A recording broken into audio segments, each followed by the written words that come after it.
ঈদ উল ফিতৰ ইছলাম ধৰ্মী লোকসকলৰ কাৰণে এটা অন্যতম পবিত্ৰ উৎসৱ।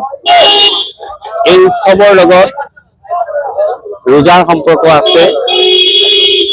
এমহীয়া ৰোজাই সংযমৰ শিক্ষা দিয়ে আৰু এমাহ ৰোজাৰ অন্তত যি ঈদৰ নামাজ পঢ়া হয়, সেই ঈদৰ নামাজৰ যোগেদি বিশ্ব মানৱৰ কল্যাণৰ কাৰণে আশীৰ্বাদ বিচৰা হয়, দোৱা কৰা হয়।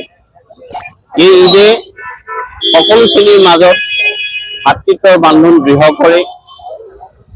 আজি আমি যি সামাজিক ৰাজনৈতিক পৰিস্থিতিত বাস কৰিছো, এই সময়ত ঈদৰ যোগেদি আমি ধৰ্মনিৰপেক্ষতাৰ বাণী বিয়পাব পাৰো। যি সময়ত ভাৰতীয় সংবিধানলৈ প্ৰত্যাহ্বান আহিছে, ধৰ্মনিৰপেক্ষতাৰ প্ৰতি প্ৰত্যাহ্বান আহিছে, সেই সময়ত ঈদৰ দৰে উৎসৱে সকলোকে একতালৈ বান্ধিব পাৰে। আমাৰ প্ৰাণৰ শিল্পী জুবিন গাৰ্গৰ বিয়োগৰ পিছত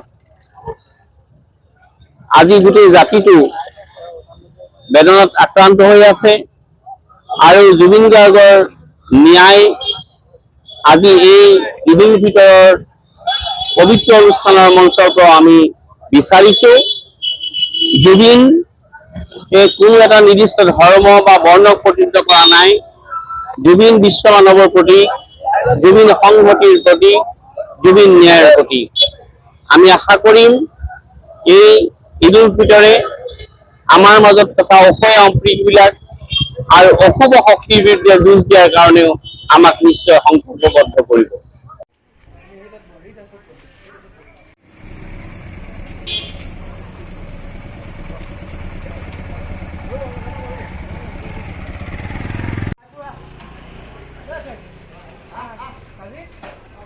হয়, আজি পবিত্ৰ ঈদ উল ফিতৰ।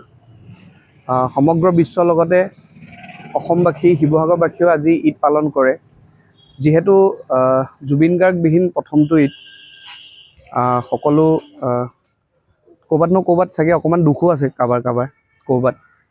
আৰু আগন্তুক দিনত আমি আশা কৰোঁ জুবিনদাৰ ন্যায় যাতে ভগৱানে সোনকালে দিব, তাক লৈ আশাবাদী। আৰু আমাৰ সকলোৰে তৰফৰ পৰা সকলোলৈ অসমবাসীলৈ ঈদৰ শুভেচ্ছা জনালোঁ। লগতে আমাৰ নমজিদ যুৱ জামাত আমাৰ লগত আছে। লগতে প্ৰতি বছৰৰ দৰে আমি অকণমান চৰ্বত আৰু মিঠাই খজুৰো ৰাইজৰ মাজত বিতৰণ কৰোঁ। ধন্যবাদ।